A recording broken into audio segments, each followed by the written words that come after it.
이 책은 2013년 10월 두 노인의 죽음으로 시작한다. 한 사람은 94세 야나세 다카시, 다른 사람은 92세 나카지마 히데지. 두 사람은 서로를 모르고 살다가 비슷한 시기에 세상을 떠났다. 그러나 두 사람에게는 공통점이 있다. 바로 대만과 필리핀 사이에 있는 남중국해의 바시 해협이다. 태평양 전쟁 당시 10만 명이 넘는 일본군이 목숨을 잃은 곳으로 수송선의 무덤이라 불렸던 곳이다. 야나세 다카시는 그 유명한 호빵맨을 탄생시킨 만화가로 바시 해협에서 23세의 동생을 잃었다. 독립보병 제1-3년대 통신명으로 수송선을 탔던 나카지마 히데지는 바시 해협에서 12일 동안 표류하다 기적적으로 구조되었다.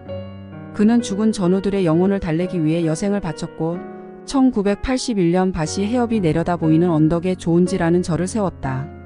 미국 잠수함의 어뢰 공격을 받은 300여 척의 일본 수송선이 바다 밑으로 가라앉았다. 대만 최남단 바닷가에는 매일같이 일본군 병사들의 시신이 떠밀려 왔다고 한다. 일본인들 사이에서도 잘 알려지지 않은 사실이다. 당시 필리핀은 미일 결전의 중요한 장소였다. 일본으로서는 필리핀이 미국 손아귀에 넘어가면 석유를 비롯해 전쟁 물자를 조달할 수 없게 된다. 따라서 필리핀으로의 병력 수송은 필수 불가결했고 일본 대본영은 무리한 작전임을 알면서도 밀어붙였다. 문제는 시간이었다. 최대한 빨리 많은 병력을 수송하기 위해 수송선은 개조되었다. 100명이면 가득 차는 배에 1000여 명을 태웠다. 한 평도 안 되는 공간에 25명 정도가 들어갔다. 수송선은 시속 30km의 속도밖에 낼 수 없었다.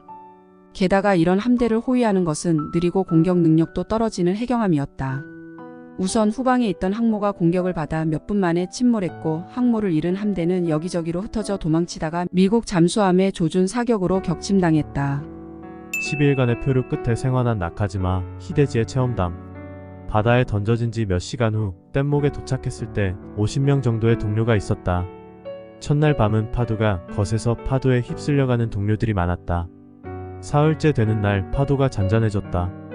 그러나 굶주림과 갈증, 강렬한 태양의 열기로 인해 맨살을 드러낸 피부가 켈로이드처럼 부풀어 올랐다. 부풀어 오른 피부는 찢어지고 속살은 섬유질로 변해갔다.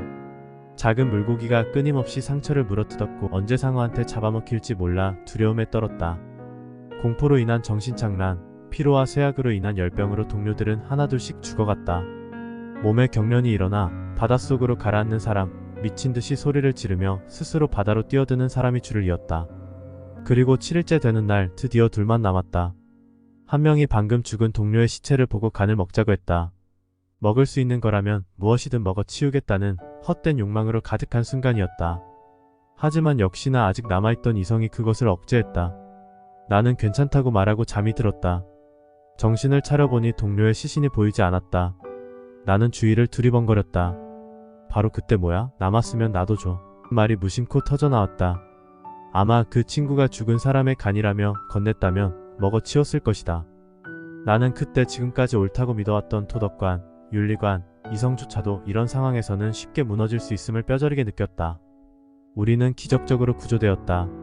캅 안으로 끌어올려졌을 때 온몸에서 힘이 빠져나가는 것 같았다. 몸은 유령처럼 야위어 있었다.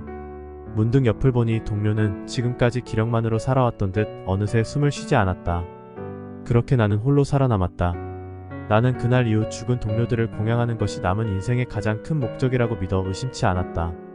나는 사비를 털어 바시 해협이 보이는 언덕에 초온지라는 절을 세웠다.